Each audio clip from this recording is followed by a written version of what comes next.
Please give me a chance away from Alan. Give me a chance to get my life together and be the mom that I know I can be.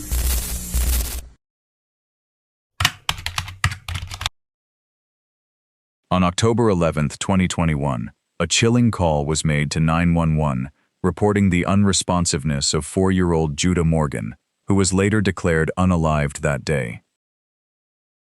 This call was made by his mother, a woman named Mary Yoder, reporting to the dispatch that her husband Alan Morgan had lost his temper and beat Judah till he was unconscious.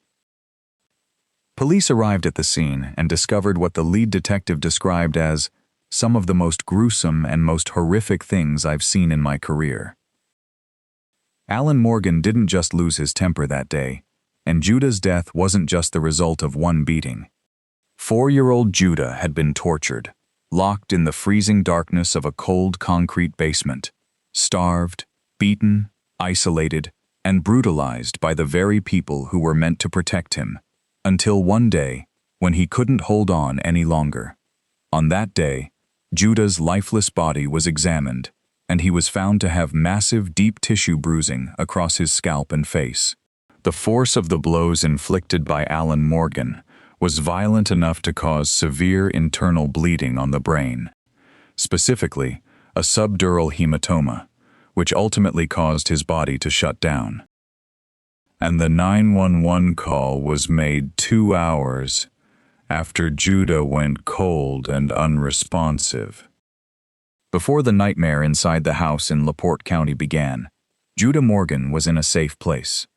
Judah Morgan was 4 months old when he was placed in foster care and had been living with Jenna Hullett, who was his father's cousin, since then, due to active abuse and neglect history from his parents. And for nearly 4 years, Jenna raised Judah alongside her own children. He called her Mommy. Under her care, he was a happy, vibrant toddler who loved singing and dancing. Jenna wasn't just a passive caregiver. She was Judah's fiercest protector. But in April 2021, the Indiana Department of Child Services stepped in and shattered that stability. They ordered that Judah be taken back to his biological home for family reunification. Jenna fought against this fiercely with desperate pleas and warnings that the parents were completely unstable. Her pleas and warnings fell on deaf ears, and Judah was reunited with his biological parents. This was where it all went dark. The moment the front door closed behind Judah at his biological parents' house, a deeply disturbing psychological dynamic took over. Judah was immediately treated like an unwanted outcast. Mary and Alan Morgan had other kids, whom they treated with affection and normalcy. But Judah was treated worse than a stranger. Judah had potty training struggles, and this was probably because of the sudden change in environment and circumstances. And this sent Alan into obsessive, violent rages. Instead of helping the 4-year-old child adapt, Mary and Alan decided to treat his accidents as crimes. They turned their cold, concrete basement into a makeshift prison. They began locking Judah downstairs in the pitch-black, freezing darkness for hours at a time. And on at least one horrific occasion, they left him trapped down there for nearly 24 straight hours in the freezing cold and darkness, which would break even an adult, not to mention a 4-year-old starved child. To ensure he could never escape or find comfort, they installed a key-style lock on the kitchen refrigerator so he could never feed himself. And they set up an internal smart home surveillance camera server to monitor the basement door and the household rooms. This piece of information would become important later, as these cameras they set would end up coming back to bite them. They would seal his mouth with duct tape, bind his tiny hands behind his back, tape his body to a basement support pole, or throw him to the floor, reportedly kicking him several times. Then they would lock the doors and take the rest of the family out to enjoy themselves. Mary Yoder would later try to claim to the world that she was just a helpless bystander. a terrified wife who was frozen in fear of her husband's anger. But the digital footprint left on their own smart home camera server completely destroyed her lies.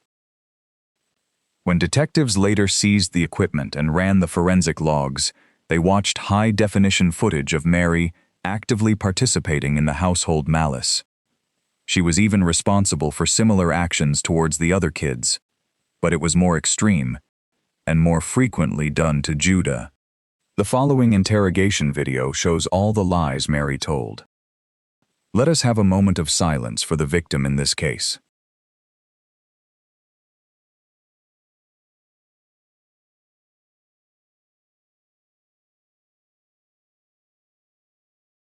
Before we continue, if you would want to see more true crime videos like these, please like and subscribe to support the channel. Can I ask you a really stupid question? Yeah. I know this is probably like not appropriate, because I know you're like technically in uniform. Okay. But I really need a hug right now. Oh. Okay. Are you not allowed to? Well, I don't have anybody, and I've been sitting in here, and it's like No. I haven't seen my kids and my families, and yeah. How about this? How about we get you to see Morgan, because I know she's the closest one to you, okay? Okay. And it's not that I don't want to give you a hug, but I gotta keep it professional while I'm on duty, okay? Okay, I'm sorry. No, it's okay. You can ask those questions, but let's get you to Morgan, and I have so many family I need to apologize to, because everybody told me that I was wrong about him, and I need to stop seeing good in him, because there's not. Mary is trying to portray herself as a helpless mother who simply made a mistake and unknowingly put her child in danger by not leaving a dangerous man. But the CCTV footage tells a very different story. Mary, so there's just a lot of questions about everything, and I don't have a clear picture of everything that's happened. And obviously you have a lot of questions too, because you're at the hospital with stuff that happened at the house, okay? But in these types of situations, I think it's good for me to try to cover our bases, and because it is a criminal investigation, I want to make sure that you're aware of what your rights are, okay? I'm not here pointing fingers at anybody. I'm here just to try to figure out if we can put some pieces of the puzzle back together and get a good understanding of maybe some background in this situation and how all this came to a head, okay? And I think you can help a lot with putting all that together. But I do need to go over your constitutional rights with you, just to be on the safe side, and that it's something we need to do with you, okay? So the way I normally do that.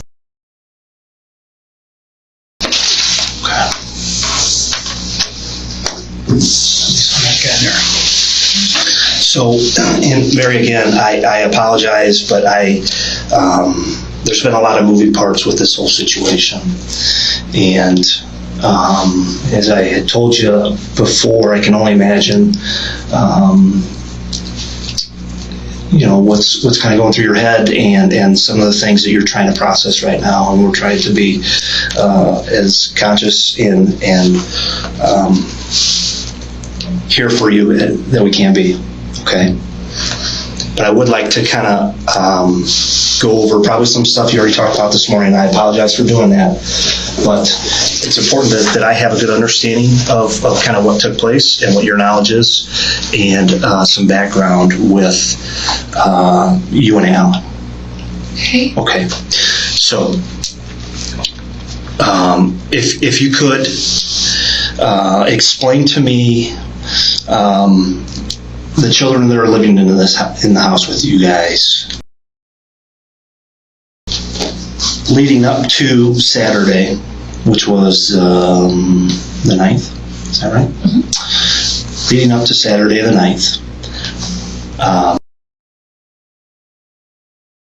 we're all living in the house with you? Yes, sir. And it's my understanding that there's a time period that they weren't living with you. Yes, sir. Talk to me about that. Basically, my mom wanted custody of me, and she called DCS on me because she told them I was smoking weed and that Alan had hit, which was not the case. because that was me playing way too rough with him, and I told DCS that, and nobody believed me because everybody said it was Alan, and I tried to explain to them that it was because I was being too rough with him, and they didn't listen, and they told me to quit covering for him, and I tried to explain, like, that's not what was happening. Well, He had some sort of bruise? he had a mark on his face, A mark on his face. because I was sitting here, like, kind of, like, come on, get mad, you know, like, playing with him, and Kind of play slap? I was being obviously way too rough with him. Can you give me just a time frame, approximate month, where all that first started? He was removed from me May 7th of 2017. 2017. Yes, sir. Okay. And Judah was born in June of the same year. Okay.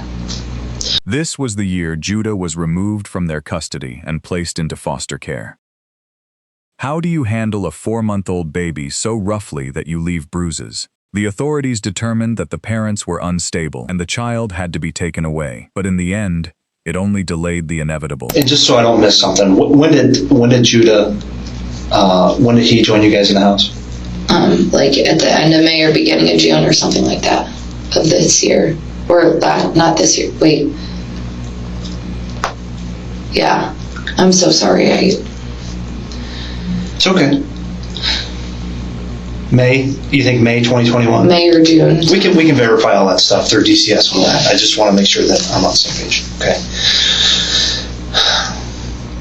So you and Alan would fight. You guys been on and off. You guys would fight about stupid stuff, Facebook, whatever. How would things be with the kids, with and Judah? There was no, like, issues up until, like, the last time that Gina and Phil came to the house. And Gina and Phil had custody of Judah Judah, yes. for a few years. Yes. Okay. Most of his life, you know. Yeah.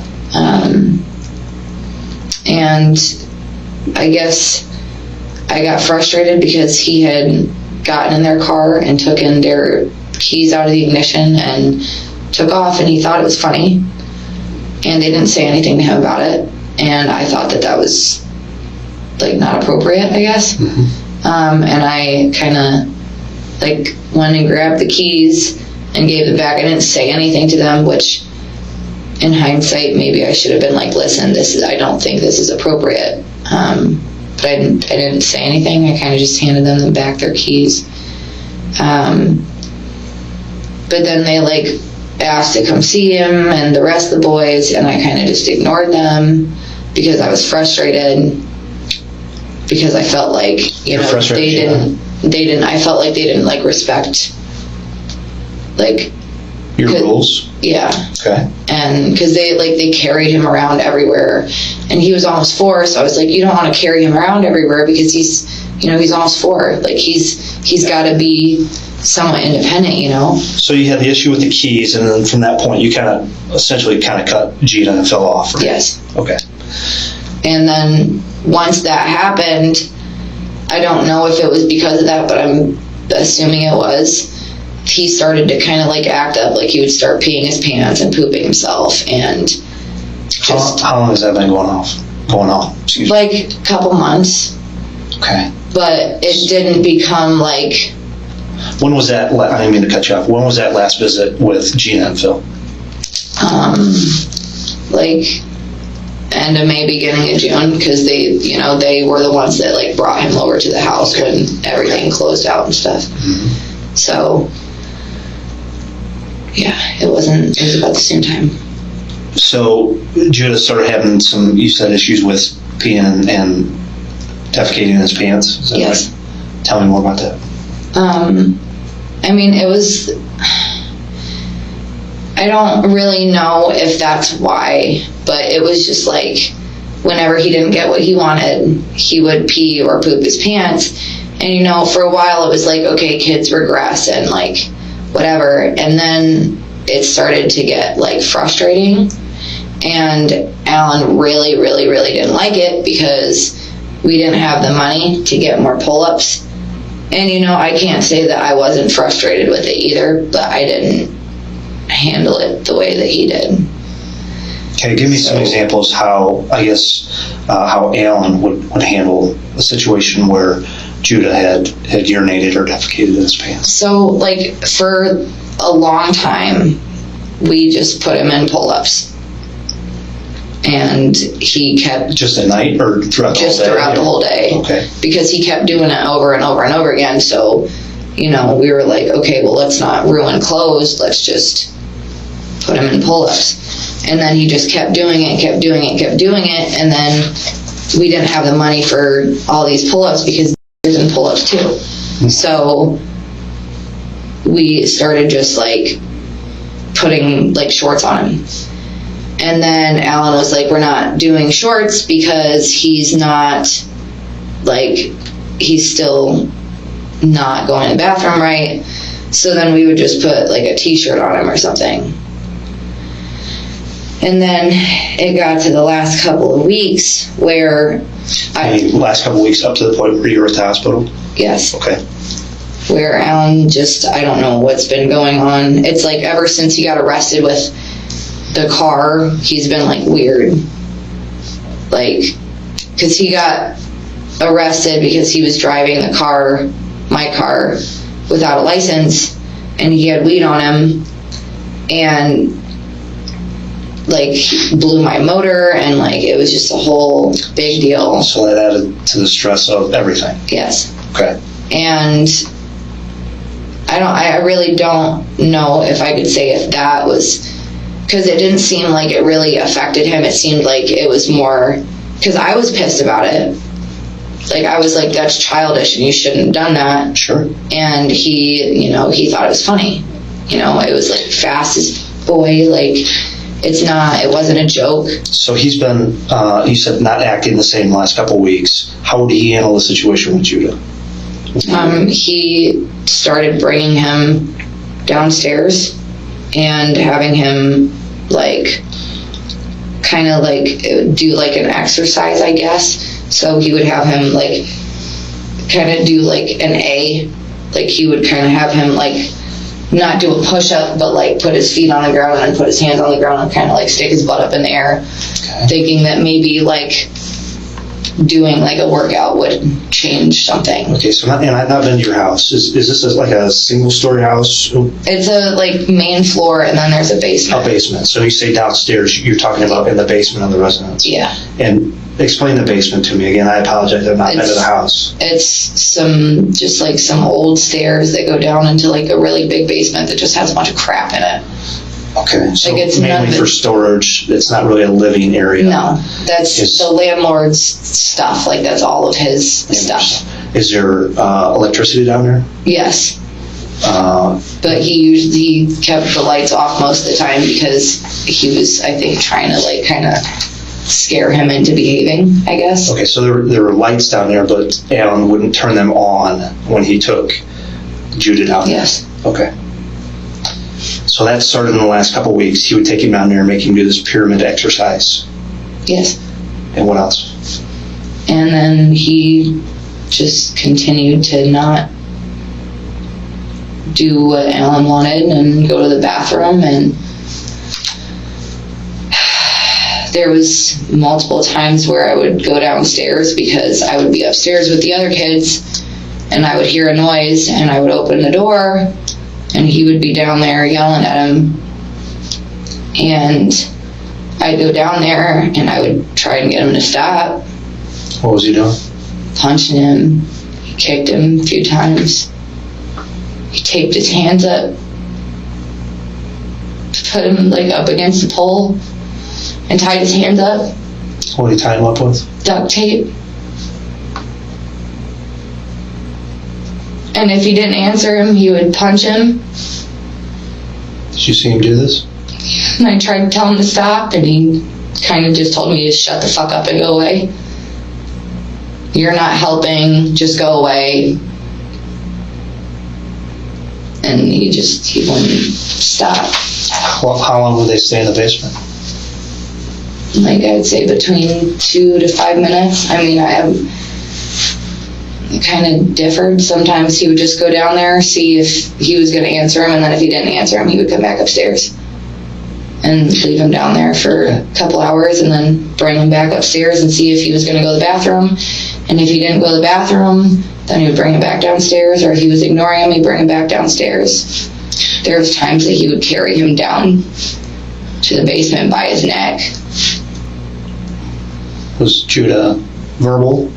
Was he screaming? Was he tried. begging? He yelled. What would he yell? He just screamed. And I tried to explain, like, that it was not okay. And he just To Alan or to Judah? To Alan. It's like when he got in that mood, there was no... In the last 2 weeks, how many times do you think Judah, to your knowledge, was taken downstairs to the basement? I mean, there's a couple times he stayed down there for a few days. Like, he stayed down there for like 2 days. Judah? And then he would bring him up because Judah would start, going to the bathroom. And then he would stop again because the other kids got something that he didn't like, that he didn't. And then he would bring him back downstairs. When Judah was left in the basement for 2 hours, for a couple days, would you guys bring him up to eat or take food down to him? Or how did that work? It kind of depended on Alan's mood, I guess. And if you guys didn't feed him, I mean, tell me that. There was a couple times. Honest with me. There was a couple times that Alan said, "Okay, well, if you don't want to answer me, you're not going to eat." And I was like, "You got to give him something. Like you can't just starve him." So there were incidents where Judah was withheld food. Yes. Is that right? Yes. Okay. Imagine the horrors the boy went through. All alone in a dark basement for hours and sometimes days. Starved, injured, beaten, tied up, duct taped to a pole by the same people you call mommy and daddy. Even a full-grown adult won't be able to survive this, not to mention a 4-year-old with potty training issues. You'd think it's already bad enough, but no, it gets worse. And I would sneak him food when... What would you sneak down there? I would try and give him like a banana or some fruit or something so that he could eat something or drink something. And Alan would let you take that down to him, or you would do it without him knowing, or how would that work? Do it without him knowing, because if he knew, he would tell me that I'm coddling him or I'm spoiling him, or this is why he does what he does. And when you would go down to give him this food, I would try and talk to him. To Judah, what would you say to him? I would say stuff like, listen, I understand that you have a hard time going to the bathroom, but I really need you to try, because I don't want your dad to get mad, and I don't want him to get mad at you, and I don't want him to get mad at me, and I know you don't like this, and I don't like this, and I'm trying to help you, but I really need you to, please stop ignoring him, because there's only, I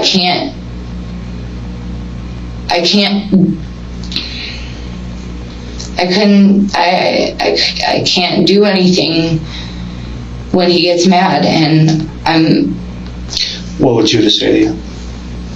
He said he would tell me that he would go, and sometimes he would, but then as soon as he saw Alan or heard him, he would completely shut down and stop talking. He'd freeze up. And Alan got pissed off at him, and Why do you think he would do that? What do you think Judah would do? Because he was scared of him. He was scared of him, right? He was scared of him.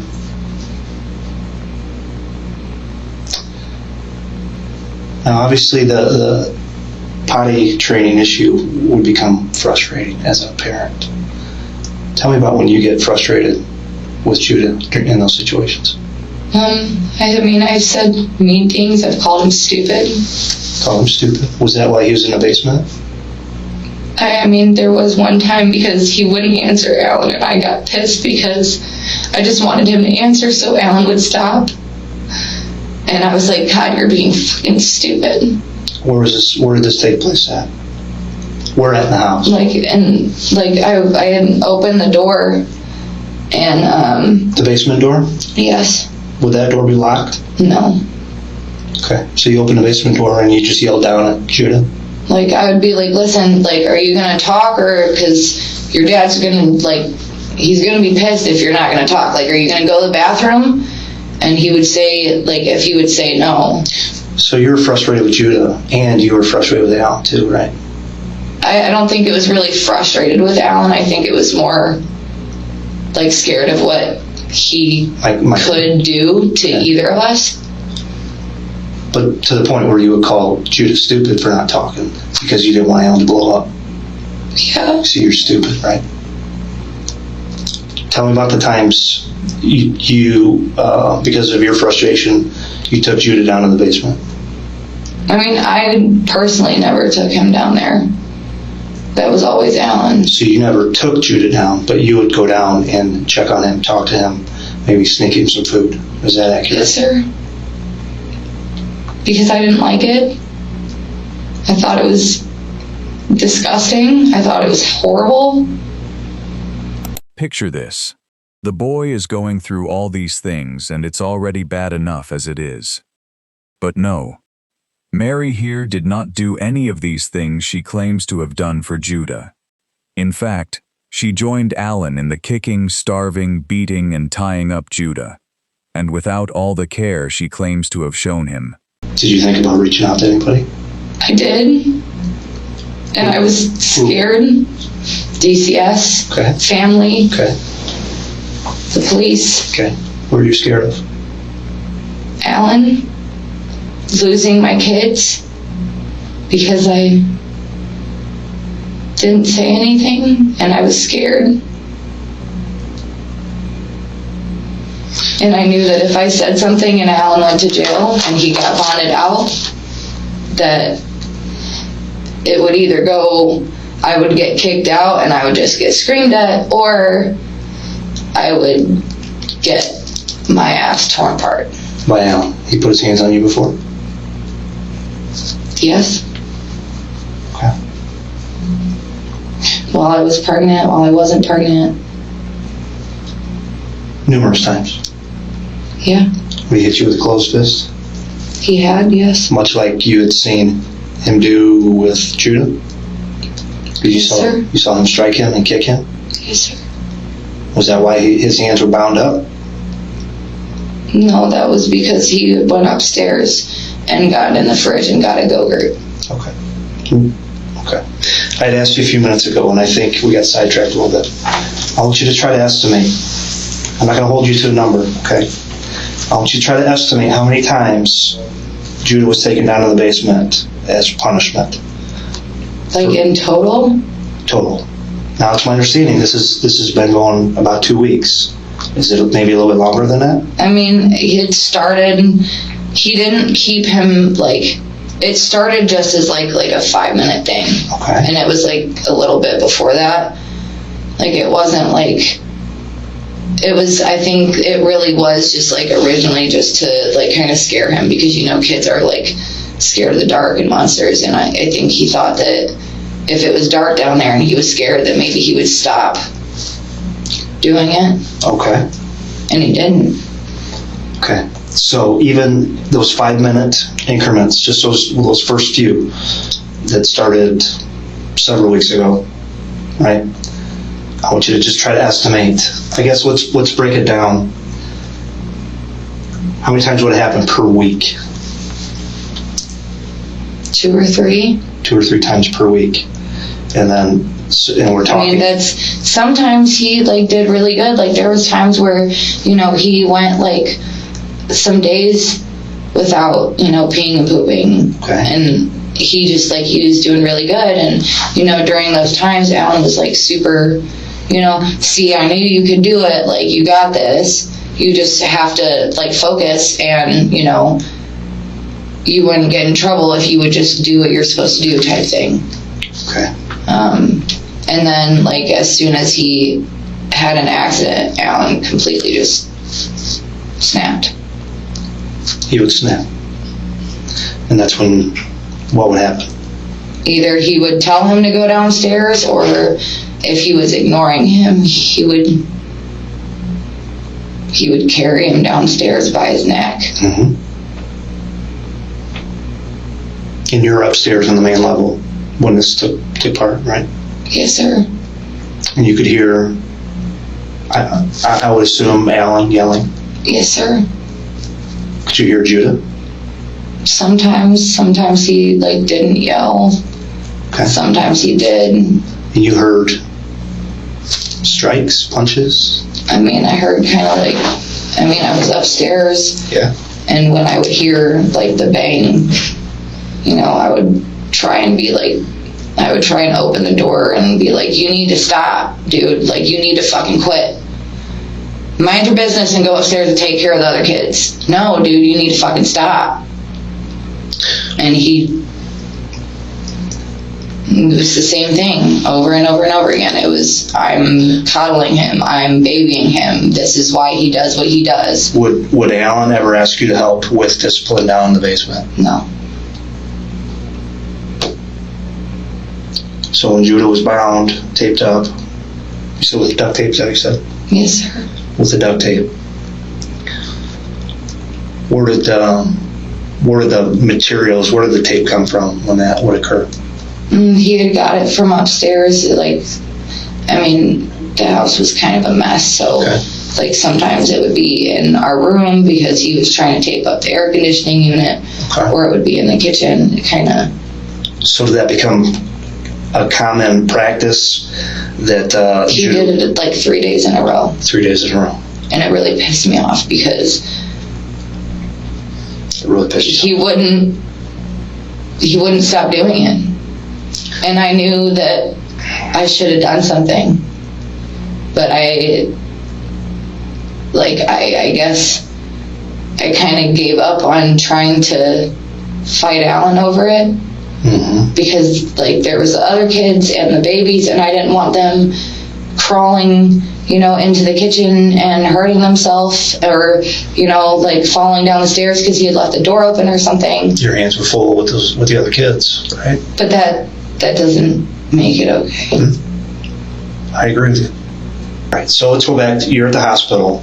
What is the first indication to you that something is going sideways at the house? He said that. You talking Alan? Yes, sorry. He just said that he had like implied that he had went downstairs, and I was like, just leave him alone. Like, ignore him, leave him alone. Just stop. Just let him be. Do you remember how long that was after you've been to the hospital? Not off the top of my head. It was. Would you guys communicate through text messages, Facebook Messenger? Called him, Calls? Yeah, most of the time I was calling him because it was a lot easier for me, like with everything all like hooked up and stuff. Sure. But yeah, like I did message him and whatnot. Through Facebook. Through Facebook. Okay, I didn't mean to cut you off. Sure. So he reached out to you. He indicated, was that a cell phone call or text message? He had messaged me. Through Facebook? Yes. And he had mentioned that we went downstairs. I don't remember exactly what he had said, but he had said something, and I had told him, leave him alone, ignore him, just let him be. Just stop. Like, quit fucking with him. Because I was getting irritated, and,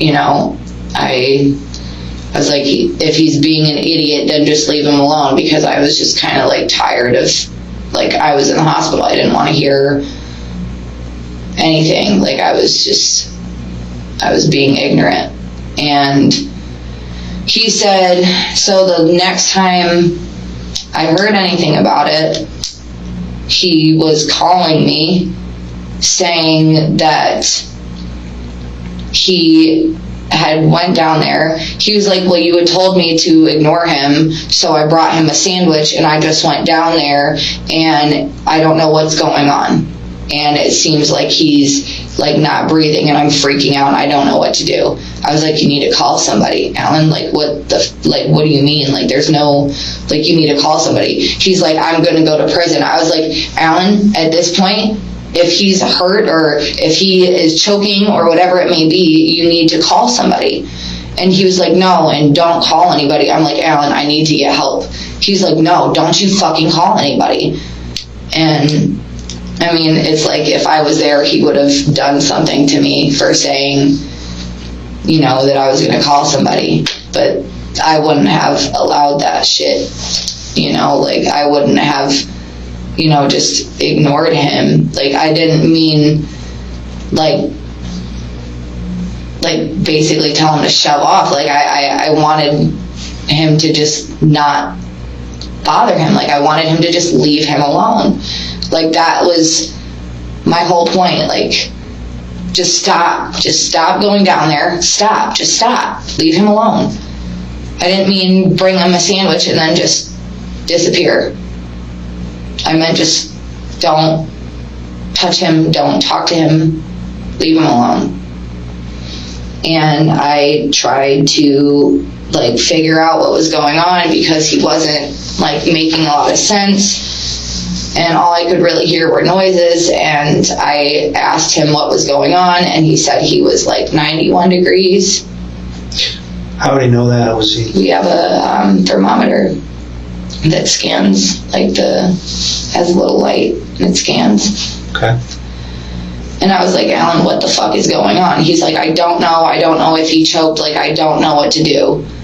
And I was like, okay, well, I need to call somebody. He's like, no, like, I'm gonna figure this out, like, I got this. I'm like, no, you don't, because you wouldn't have called me if you didn't know what was going on. He was like, I've been trying to do CPR on him for an hour. And I was like, Alan, what the fuck? Like, this is not okay. Like, this is bad. Like, I need to go get somebody. So I kind of lied to him and said that the nurse was coming in. And I called Jesse, which is his brother. Okay. And I said, Jesse, there's a fucking problem. Because he's calling me saying that Judah's, like, getting cold and he doesn't know what's going on, but he hears his heart rate, but it's like quiet or whatever. And Jesse was like, you need to fucking call somebody. Where's Jesse live? Like, I thought it was Michigan City, but I guess it's, like, listed as LaPorte. Okay. So you called Jesse. And he was like, I know that's my brother, but you need to call somebody. So then I hung up on him, and then I called Alan back because I wanted to know if he was okay. Like, I was like, what's going on? Like, tell me he's okay. Like, tell me that there's nothing wrong. And he was like, I can't. Like, I don't know what to do. Where are you at when these phone calls are taking place? Like, in my hospital room. In your room. Okay. Is there anybody else in there with you? No. Okay. And so he had said that he didn't know what was going on. So again, I hung up on him and called Jesse again. And I was like, okay, I'm going to go call somebody. So I went over to Morgan's room. I went over to the nurse's desk and I said, I need to be discharged now. Like, I need to go get my kid. I don't know what's going on, but there's an emergency and I need to leave now. She was like, okay, is there something I can, like, help you with? I was like, no, I don't know, but I need to go get my kids. I need to go make sure my kids are okay. And then I went to... Remember which nurse that was? Jana. Okay. You know which one I'm talking about. Okay. But so I went to Morgan's room and said there's a fucking problem. And I told her what was going on, and I was honest with her that I was scared that Judah was seriously hurt. And she was like, we need to call somebody. So she called, and then I called at basically the same time. And when she called 911, you're on the phone with Alan? No, with Jesse. And then I am told... You were on the phone with Jesse, okay. Like, when I walked in her room, I believe I was on the phone with Jesse. And I was like, okay, I'm going to go because I'm going to call. He's like, you need to. Like, call them now. You called Alan after? No, I called the ambulance. call 911. Yes. So you went into Morgan's room. And I was in Morgan's room when You were on the phone with somebody, not 911. No, I was on the, like, I had called 911 while I was in there. But not initially, because when Morgan's on the phone with 911, you're talking with somebody else. With Jesse. With Jesse. And then I hung up on Jesse and called.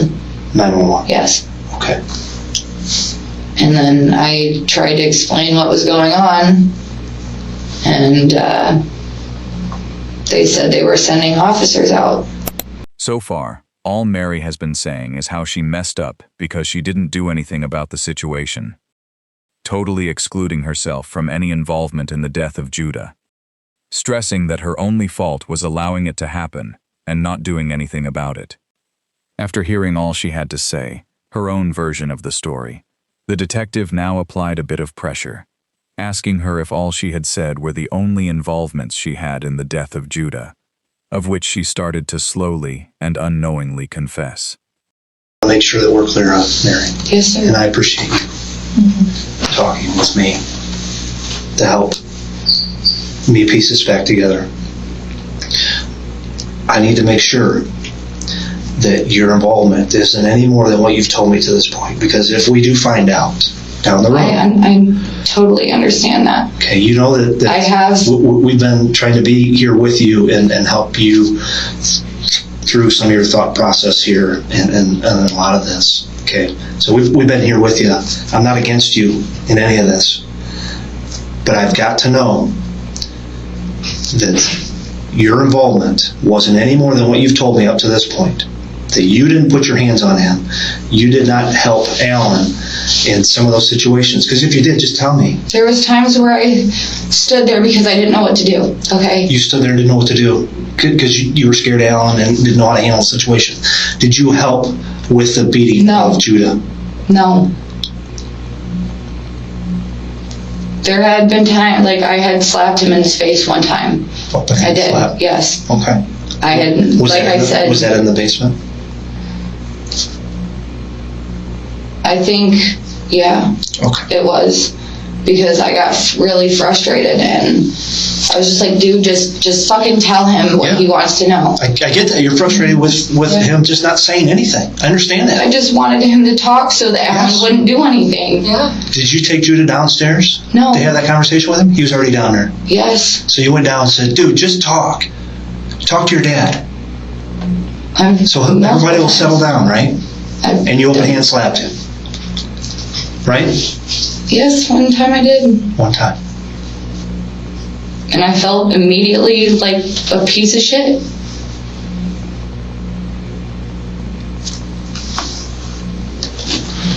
Because I didn't want to make him feel like Alan did. Because he started to trust me. Because he would talk to me. And he wouldn't talk to Alan. As soon as he heard Alan coming or saw Alan, he would shut down. And I was like, please don't. Please, Judah, please don't. Just tell him just give him some kind of answer, man. Please just tell him something. And he would just shut down. You might have covered this, and I apologize if you did. It's okay. You called Alan prior to calling 911, right? Yes.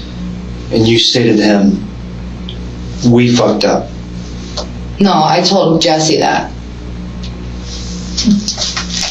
I'm sorry, you told Jesse that.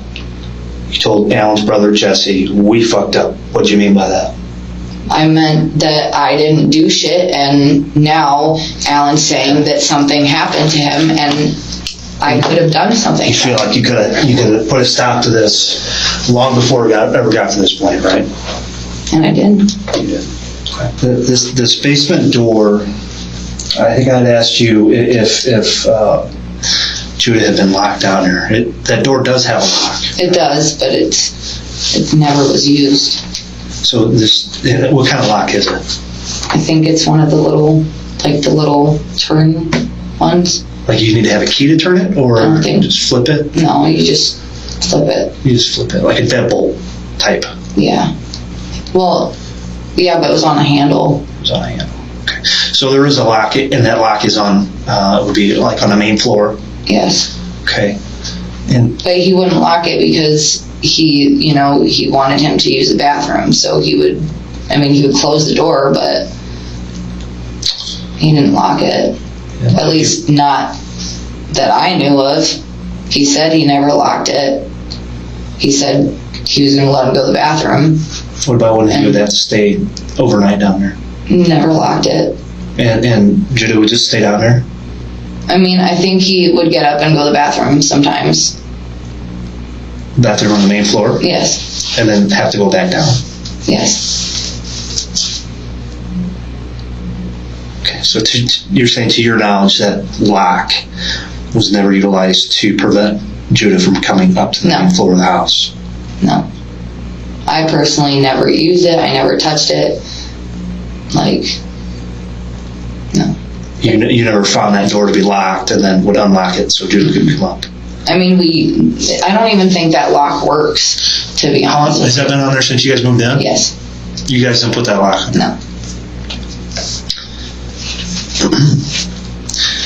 Tell me about situation where Alan was at work and Judah peed his pants. How did you handle that?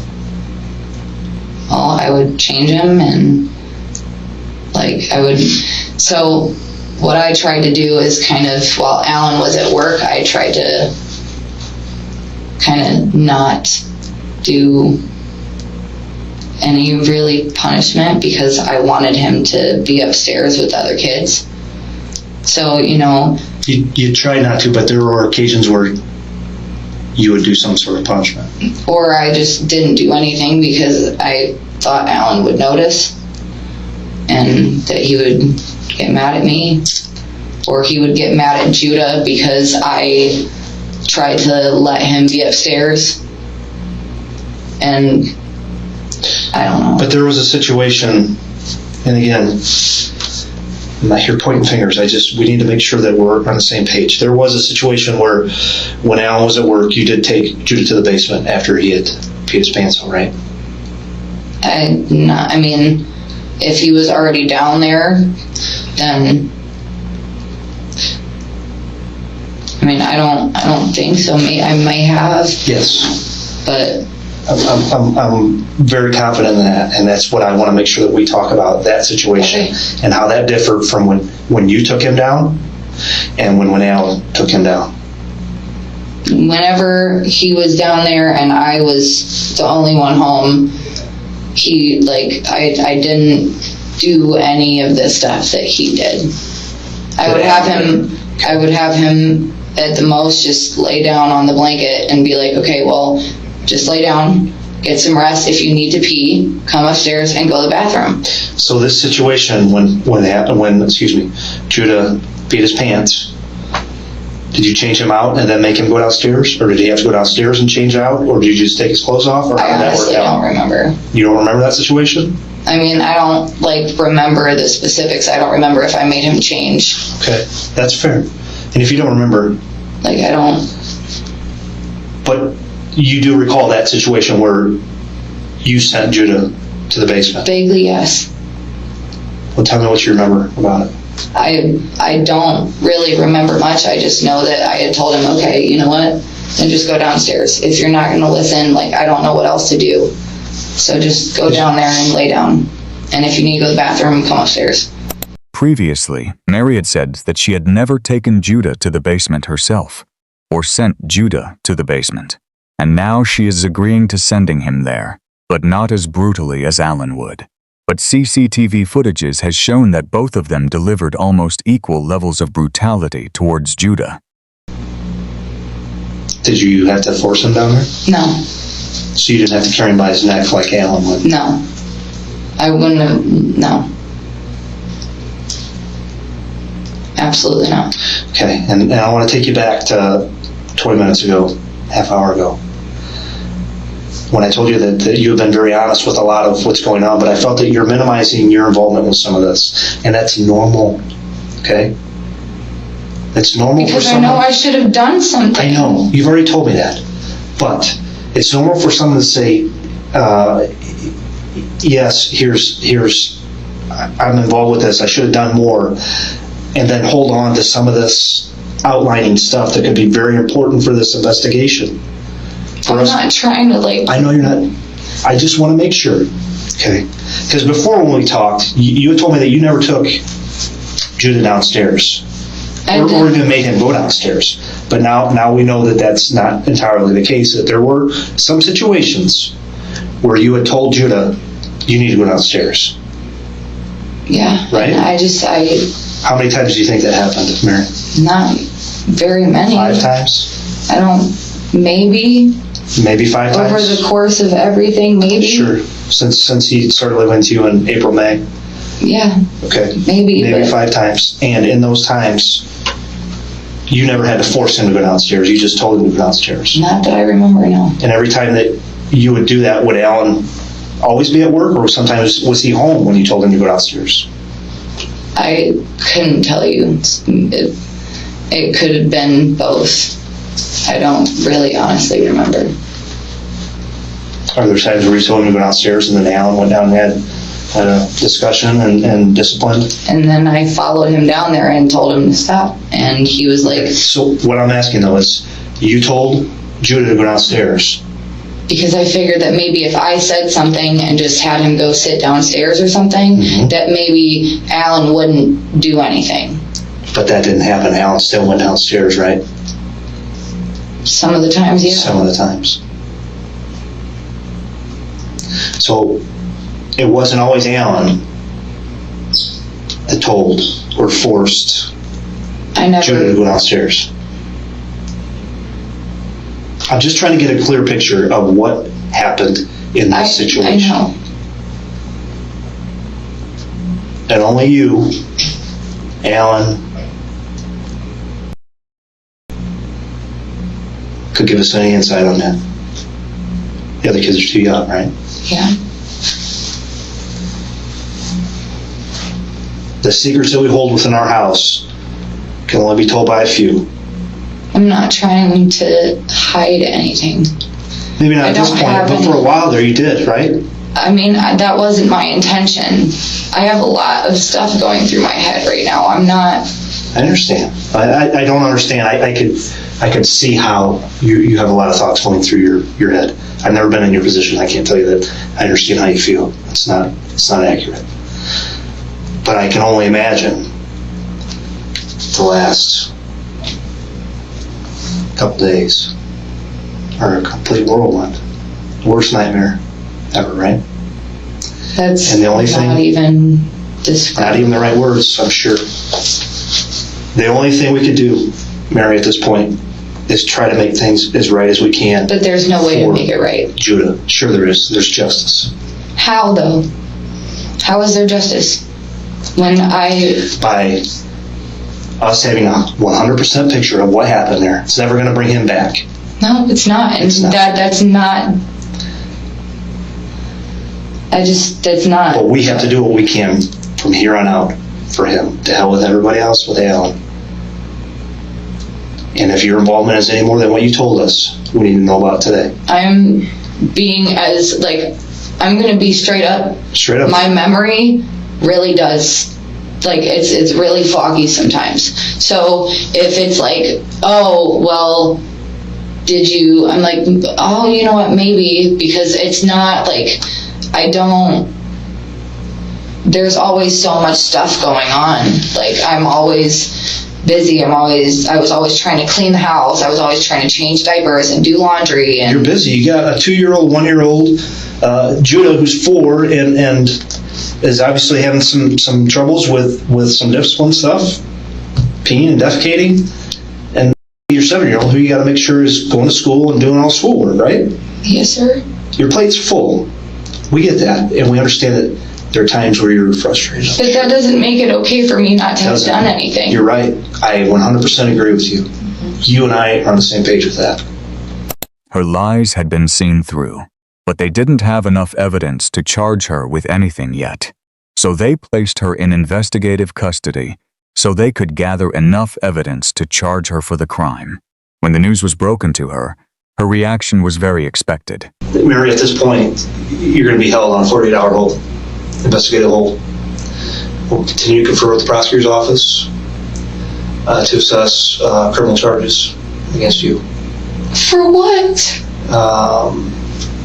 It could be a couple different things, one being neglect of a dependent. Okay, but at this point, And I deserve that, but I just, Okay, I'm trying, like, I don't know. wanna, I know, I I know. don't wanna, like, listen to me.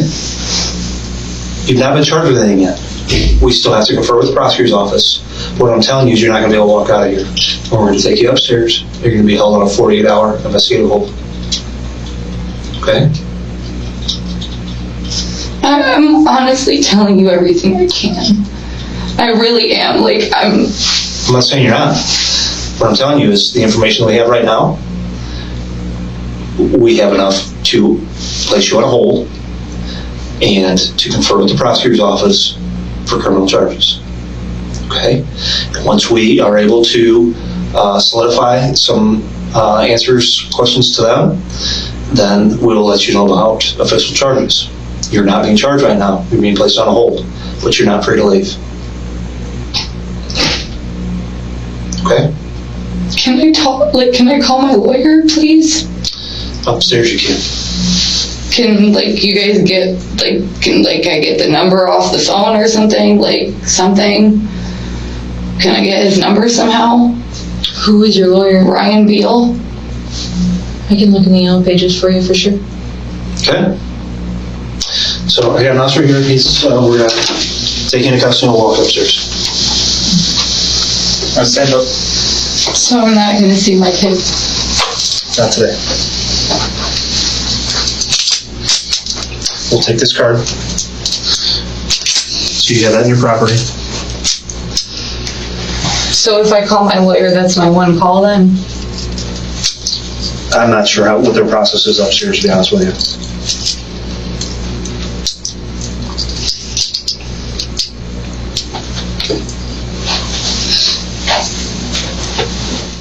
The CCTV cameras set up by the couple themselves ended up being the biggest and most helpful piece of evidence for the detectives. As the footage was reviewed, it became clear that everything Mary had described was only a fraction of the inhuman treatment they inflicted on the boy, and Mary was very actively involved. The forensic examination documented that the trauma was not isolated to a single incident. Judah's body was covered in a combination of fresh wounds and older healing injuries, proving a continuous cycle of physical abuse. There were extensive contusions, bruises, abrasions, scrapes, and deep tissue swelling across his back, torso, arms, and legs. Examination of his wrists and ankles revealed distinct restraint marks, skin tearing, and bruising consistent with being tightly bound and immobilized. This matched the physical evidence of the used duct tape found wrapped around the basement support beams and trusses. Beyond the immediate trauma from the beatings, his physical state showed clear signs of chronic deprivation, consistent with being locked in the cold concrete basement for extended periods, without adequate nourishment or clothing. The sentences handed down in LaPorte Circuit Court reflected the absolute gravity of the torture inflicted on Judah Morgan, with the judge ensuring both parents would face maximum confinement behind bars. Alan Morgan was the first to face judgment on November 29, 2022, facing a mountain of indisputable smart home server evidence that documented him punching Judah, holding the toddler by his neck, dropping him violently onto the floor, and leaving him bound in the freezing basement. Alan pleaded guilty to murder and level 5 felony domestic battery. Even though a guilty plea often results in a lighter sentence, the judge refused to show leniency, citing the unimaginable scale of the physical abuse and the aggravating factor that the couple's other young children were forced to witness the ongoing torture. The judge sentenced Alan Morgan to 70 years in prison. The court ordered that he must serve at least 75% of that sentence, meaning he will be well into his 80s before he is eligible for release.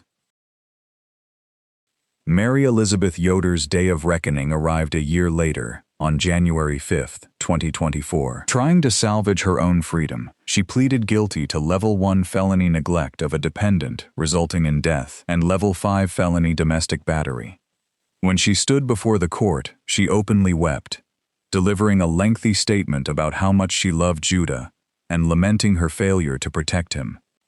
The judge looked her directly in the face and completely rejected her words, officially ruling her statements of remorse as not credible.